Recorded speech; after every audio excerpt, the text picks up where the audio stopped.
मैं Pawan Kumar Srivastava, retired chief manager Bank of Baroda.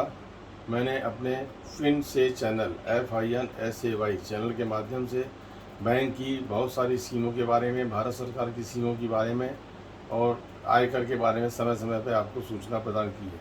इसी श्रृंखला में मैं आज एक नई कड़ी में आपको बैंक में लॉकर के बारे में, आपको बैंक के द्वारा दी जाने वाली एंसिलरी सर्विस लॉकर के बारे में आपको विस्तार से बताऊंगा।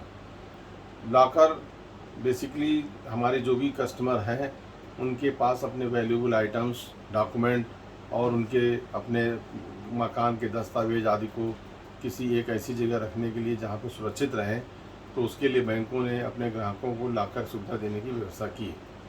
चूँकि बैंकों में लॉकर की संख्याएँ सीमित होती हैं और ग्राहकों की संख्या ज़्यादा होती हैं, अतः सभी को लॉकर दे पाना संभव नहीं होता है। इसलिए बैंक अपने शाखा में अगर जो लॉकर खाली होते हैं उनके बारे में सूचना पट पर दर्शाता है कि खाली हैं, ताकि उन्हीं कस्टमर को दिया जा सके।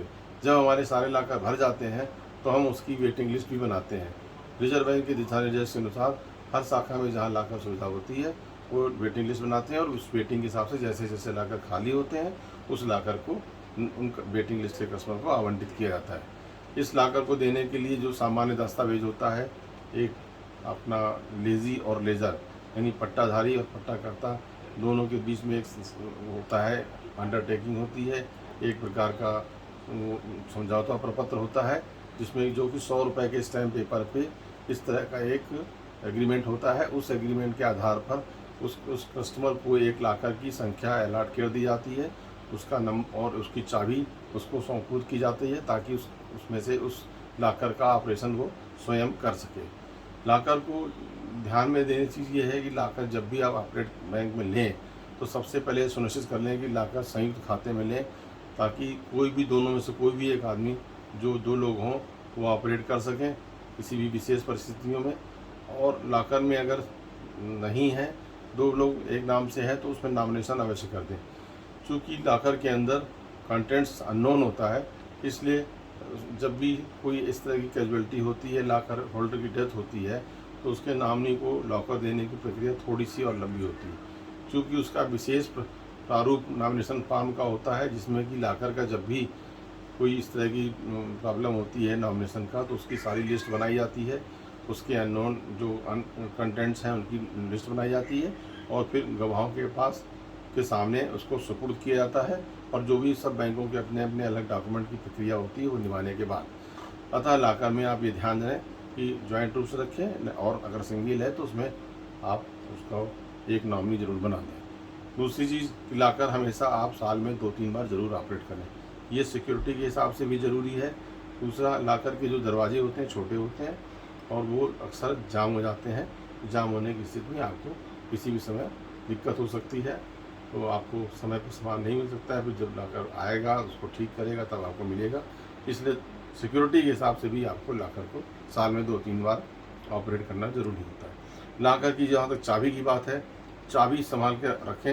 लगभग हर बैंक अपने लॉकर की चाबी पे लॉकर की चाबी का नंबर और बैंक के BSR का कोड उस पर अंकित रहता है, ताकि आप आसानी से समझ सकें किस बैंक का लॉकर है, और उसको अन्य चाबियों में मिक्स होने के बाद भी आपको पता लग सके कि किस बैंक का ये लॉकर है, आप उसको असुविधा से बच सकें। लॉकर की चाबी को रखने के लिए, क्योंकि लॉकर की चाबी खोने की स्थिति में डुप्लीकेट चाबी जो बनती है उसका सारा खर्चे का बोझ उस कस्टमर के ऊपर होता है जिसके द्वारा लॉकर जो है अलर्ट होता है।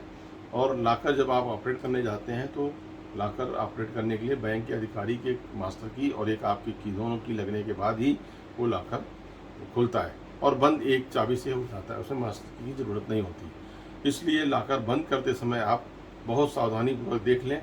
कभी कभी उसके डोर जाम होते हैं तो आपको लगता है लॉकर बंद हो गया है, उसको लॉकर को ज़रूर बंद करके देखें। और उसका तरीका ये है कि इसको एक बार खोलने का प्रयास करके खींचें, नहीं खुलता तो समझ लीजिए लॉकर बंद हो गया। और उसके साथ ही बैंक के लॉकर को ऑपरेट करने का जो समय है वो 10 से 4 का होता है, जो भी बैंक के वर्किंग आवर्स होते हैं। उसके बाद लॉकर ऑपरेट नहीं कर सकते, क्योंकि उसी लॉकर स्ट्रांग रूम में कैश का लेन देन भी होता है, इसलिए वो 10 से 4 के बीच में लॉकर का ऑपरेट का व्यवस्था होती है। जहाँ जिस तरह बैंकों की जो भी कार्य के आवर्स होते हैं, वर्तमान में ज़्यादातर बैंकों में 10 से 4 के होते हैं। लॉकर में आपका ये तो हो गई लॉकर की सुविधा, उसके लिए कि आपको क्या क्या सावधानी बरतनी है। दूसरी, लॉकर का जो रेंट होता है वो हर लॉकर के साइज़ के हिसाब से निर्धारित होता है।